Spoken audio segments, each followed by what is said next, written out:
Hi guys! Welcome sa Pudong ni Weng guys! Mukhang in-immerse. Dahil dyan, ito, tinesting natin ng tongyang dito sa may SM Grand Central.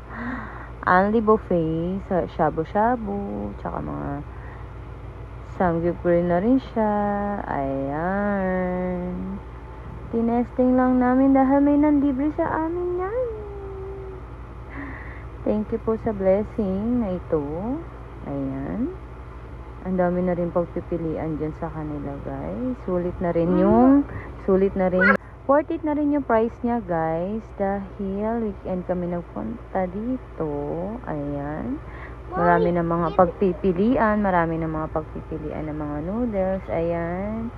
Tapos yung mga pwede mong lutuin. Ayan, nandyan na rin siya. Grill station. Pwede mga dessert na rin siya. Ayan. Tapos may mga sauce, nakahiwalay. Ikaw na lang bahala magtimpla. Sulit na rin yung 928 pesos per head. Pero syempre, sa mga kagaya lang ng mga affordable. Pero, sa ating mga dukha, medyo hindi natin kaya to. Nilibre lang naman kami dito. Kaya kami napasugod. Pag libre, masarap. Again, thank you for watching.